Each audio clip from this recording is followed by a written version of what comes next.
여기에서 영향이 있을 때는 자기가 판단했을 때는 잎 스스로는 뒤에서 밀어준 걸 착각해요.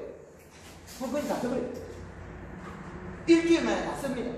쓴다는 말은 잎이 자라서 커버렸다는 거예요. 비가 와서. 비에 의해서 커버렸다. 크고 나면 얇아지지 않습니까? 얇아졌으면 펴버려요. 햇빛을 받아. 다시 그놈을 잎도 영양식으로 살을 짜고 옮아버려요. 옮겨버리면 어떻게 되냐? 또 얘가 얘는 원래 이렇게 건강했으니까 또 더 크게 돼가지고 또 생장됨이 그대로 유지가 됩니다. 이게 잎의 힘줄, 우리가 힘줄이라고 하는 연맥의 굳기 전에 딱딱해지기 전에 행동 마음대로 합니다. 그게 우리가 바꿔줄 수 있는 행동이다. 우리가 지금 황금알로 1번 공식에 해당하는 감나무를 과일나무를 키우려면 연면시비 횟수가 작아야 됩니다. 제가 저걸 개발할 때는 4월 18일부터 5월 10일까지 연면시비를 6번 했습니다. 약 22일 만에 6번 했다는 말은 비를 이용했거든요. 비 앞비를. 비가 오기 전에 연면시비하고 비가 오고 난 뒤에 연면시비하다. 비를 이용하지 않으면 그 횟수를 하기 어렵다. 일주일 만에 계산하면 그 양이 안 들어간다. 그런데 그 기간 안에 연면시비 횟수에서 이 나무의 형체를 바꿨다. 행동을 바꿔주면 그것 또한 잎의 크기에 불과하다. 이 살을 찌우는 것은 그 차후 다음 문제예요. 이 잎이 안에 종잎이 크게 태어나는 거나 이 가지가 굵어지는 거나 잎이 두꺼워지는 거나 연면시비를 해서 이 영양소가 이동해서 뿌리가 발생해서 다시 가져오는 받쳐주는 힘이라는 거예요. 뿌리는 뭘 찾아올 거냐? 잎에서 내려간 영양소는 마늘이라는 가까이 많은 비료가 이시가 있다는 거예요. 탭이나 비료가. 그러나 가수 같은 경우는 이시 측정기에 이 기계를 측정했을 때 비료가 거의 나타나지 않습니다. 가지치기를 하니까 강해지는 에너지와 다른 우리가 에너지가 방출되지 않는 부분에서 우리가 농사를 짓고 있다는 거예요. 과수원에서도 전면 비료 퇴비를 사용하는 게 맞다.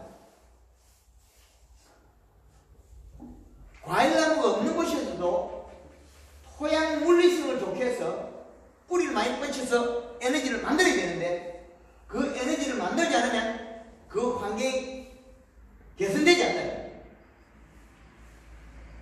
전면적으로 어느 정도 환경이 된다면 비료와 퇴비를 살포했을 때 그쪽에서 풀뿌리가 깊게 뻗어서 토양 물리성을 좋게 만들어야겠죠. 땅을 개선해야 됩니다. 그리고 거기에 있는 풀약을 쳐서 죽이든지 베든지 그 물리성은 이루어진다는 거예요. 가수 같은 경우에 올 초순에 풀약을 쳐버리면 깊게 뻗었던 뿌리가 죽으면서 뿌리의 환경을 좋게 만들어요. 물리성이 좋아진다. 그러면 이 가수가 감 같은 경우에는 우리 창원 지역에도 온도가 환경이 좋아졌을 때 뿌리가 나오는데 그것도 믿을 수가 없다는 거예요. 잎에 영양소가 내려가지 않으면 뿌리가 안 번다는 거예요. 잎의 두께가 두꺼웠을 때 많이 내려가고 많이 내려갔을 때만이 뿌리 눈에서 뿌리가 튀어나온다는 거예요. 잎이 얇아서 노릇핑핑한 것은 뿌리로는 만들 능력이 힘이 없다는 거예요. 앞에서 우리 청년 노재일 대표가 이야기한 것처럼 마늘이 이렇게 한 거는 아무리 적어도 안 나타납니다. 게으르서 안 해서 그렇지. 깨어서 안 했습니다. 그것보다 행동을 바꾸면 됩니다. 단감나무 늙은 거 바꿉니다. 제가 40년 동안 조그마한 나무 당연히 엄지손가락만큼 도장이 뻗게 만듭니다. 단 연면식 해서는 40년 동안 덜러있던 나무가 비아그라 먹는 것보다 벌떡 일어납니다. 잎이 두꺼워지면 일어나는데 우리가 지금까지 단감나무 노화된 걸 살리는 기법이 없었다는 거예요. 왜? 잎에다가 영양을 줘서 얘를 뿌리를 뻗치는 방법을 적용 안 시키다는 거예요. 잎이 두꺼워져서 뿌리를 많이 뻗쳐서 뿌리가 많이 나서 찾아오면 이 가지가 굵어지고 가지가 굵어진 만큼은 2차 성장도 하고 더 자랍니다. 그건 과실의 높이에 대한 부분입니다. 과실이 횡방향이 먼저인 거는 과실의 높이를 키우는데 치중해야 되는데 이 면이 작았다고 해서 우리가 대가 생산 못하는 거 아니다.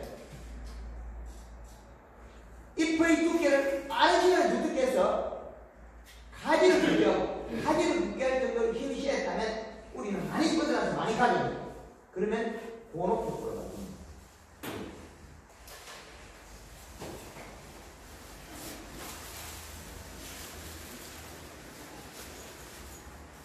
이 참외의 길이, 요 참외의 희직길이 하다는 것은 후기 잎이 좀 얇아졌다는 거고, 이 참외는 꽃핀 시집에 잎의 센티미터가 작다는 거예요.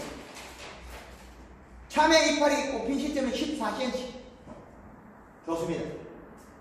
대과가 나옵니다. 요 잎 같은 게 정글한 거예요. 그런데 요걸 더 키우면 넓이는 넓게 할 수 있으나 잎의 두께로서 길이는 넓힐 수 없다는 거예요. 요렇게 좋은 게 상품이라면 요에 해당하는 꽃핀 부위 잎 센티미터. 단감은 한꺼번에 4제곱씩의 정집을 해놨습니다. 잎의 센티미터를 늘리면 횡방향이 넓어질 거예요. 그 부자적인 것은 잎의 두께와 가지 두께라는 거예요. 잎의 두께는 뭘로? 엽록소량 측정기라서 엽록소량을 재서 잎의 두께를 찾아내면 된다. 뿌리에 올 수 있는 비료량과 이시, 비료량과 퇴비, 토양물리성, 연면식에서 잎 두께, 그것만 잡으면 이걸로 단감도 사과배도 우리가 리드할 수 있다. 과학적인 방법과 타이밍, 어떤 자재를 쓰냐에 따라 달라진다.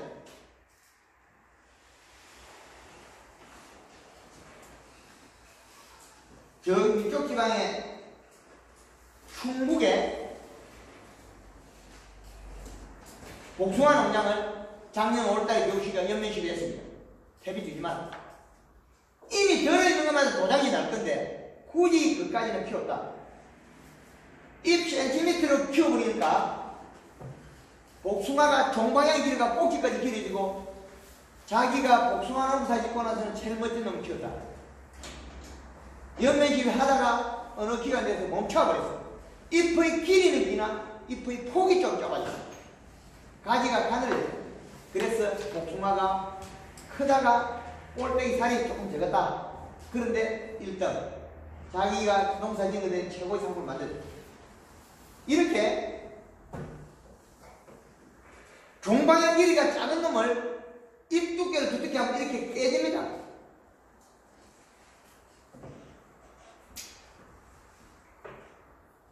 사과가 꽃핀 자리 옆에 과촉잎을 키우지 않는 상태에서 후반에 과를 키우면 꼭지 부위 쪼개집니다. 백화점 사과 하트면 길이가 깁니다. 그건 뭐냐면 꽃핀 자리 옆에 과실 옆에 잎의 크기가 크다는 겁니다. 잎의 크기가 크기 때문에 종방에 길이 짙고 시장에 가서 1등 사과는 찐빵처럼 납작합니다.